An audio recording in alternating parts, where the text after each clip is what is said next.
Free people of a free country. The 25th day has come to an end since the Russian military has gone to exercise and found themselves on our land. They all say so when taken captive. It is already the 25th day since the Russian military has been vainly trying to find imaginary Nazis from whom they allegedly wanted to defend our people. Just as they are vainly trying to find Ukrainians who would meet them with flowers, at least in one city of our state, at least in one village. And most importantly, the Russian military cannot find a way home.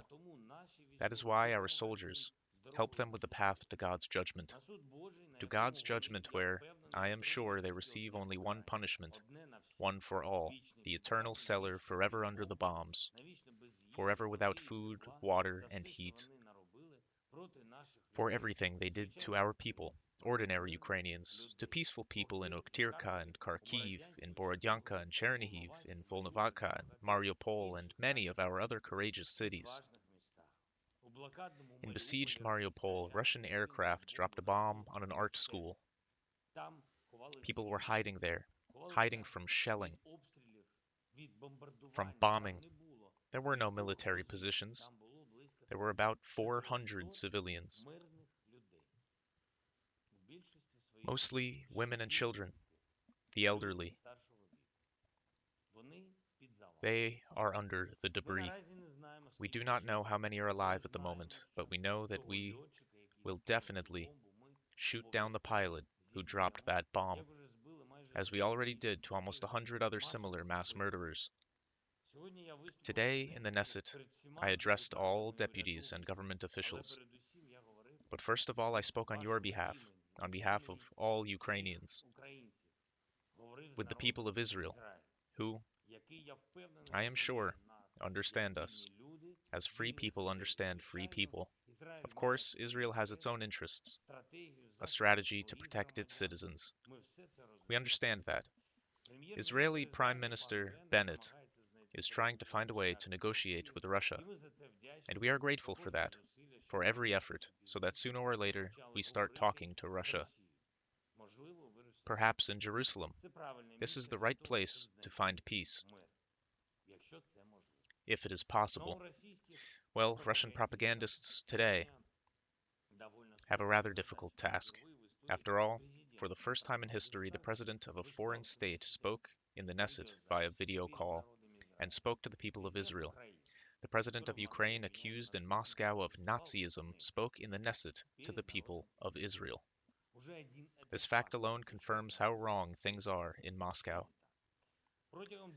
During the day on March 20th, only 4 humanitarian corridors worked. A total of 7,295 people were evacuated. Almost 4,000 Mariupol residents arrived in Zaporizhia in one day. Tomorrow morning, we are preparing to send new buses to Mariupol to continue this important mission. More than 3,000 people were rescued in the Kyiv region. But in the Kharkiv region, Russian troops captured our convoy, our humanitarian cargo for the city of Vovchansk. There is no connection now with 6 people, 5 drivers and 1 doctor. We will have them released. We will try again and again to deliver to our people what they need. The Kherson region fought again today. I am grateful to them. Again on the streets, and as always, for all of us, for Ukraine, with national flags and with our Ukrainian courage, unarmed against the occupiers, against shots and military vehicles. This is a feat that inspires us all. This is Ukraine we are proud of. These are Ukrainians to whom I am immensely grateful, just as all our people are. In the afternoon, I spoke with Prime Minister of the UK, Boris Johnson, a true friend of Ukraine, who does not hesitate and does not seek excuses. We agreed on concrete support for our country at next week's G7 and NATO summits. Although we are not members of these organizations, I see that Ukraine has at least one vote there. I also spoke with Ashton Kutcher and Mila Kunis, a star couple who sincerely believe in us, in our victory, in our future. They help Ukrainian IDPs by raising funds, and the two of them have already raised $35 million. I thanked them on behalf of our people, on behalf of all of us.